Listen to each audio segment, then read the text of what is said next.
Hi, welcome to my channel. இப்போ நான் ப்ரெட்டை வச்சு ஒரு ஸ்நாக்ஸ் செய்ய போகிறேன்.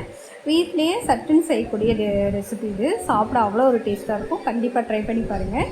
இங்கே என்ன பண்ணுங்கள், ப்ரெட்டை எடுத்துக்கோங்க. ப்ரெட் எடுத்துகிட்டு இந்த மாதிரி சப்பாத்தி கட்டையை வச்சு நல்லா ரோல் பண்ணிக்கோங்க. இந்த மாதிரி பண்ணிவிட்டு என்ன பண்ணுங்கள், அது கூட சீஸ் நான் திருவி வச்சுருக்கேன். இப்போ சீஸ் ஆட் பண்ணிக்கோங்க.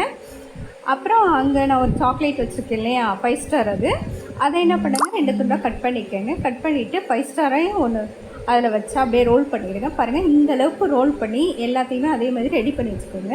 எங்கே நான் பவுலில் எக்கு ஊற்றிருக்கேன், அதோட பால் ஆட் பண்ணிக்கோங்க. ஆட் பண்ணிவிட்டு நல்லா மிக்ஸ் பண்ணிக்கோங்க. மிக்ஸ் பண்ணிவிட்டு இப்போ நம்ம ரோல் பண்ணி வச்சுருக்கத இதில் டிப் பண்ணுங்கள். டிப் பண்ணிவிட்டு நான் இங்கே அடுப்பத்தை வச்சு கடாய் வச்சுருக்கேன். பட்டர் போட்டிருக்கேன். பட்டர் நல்லா உருகிடுச்சு. இப்போ நம்ம ரோல் பண்ணியிருக்கதை டிப் பண்ணதை எடுத்து அதில் வச்சு பொரிச்சு எடுக்க வேண்டியதுதான். அவ்வளோதான். ஒன்று ஒன்றா எடுத்து வச்சு பாருங்கள், 4 சைடும் நல்லா பொரித்து இந்தளவுக்கு எடுத்துருங்க. அவ்வளோதான். சாப்பிட அவ்வளோ ஒரு டேஸ்ட்டாக இருக்கும். கண்டிப்பாக ட்ரை பண்ணி பாருங்கள். ட்ரை பண்ணி பார்த்துட்டு என் வீடியோ பார்த்தீங்கன்னா லைக் பண்ணுங்கள். மறக்காமல் சப்ஸ்கிரைப் பண்ணிக்கோங்க.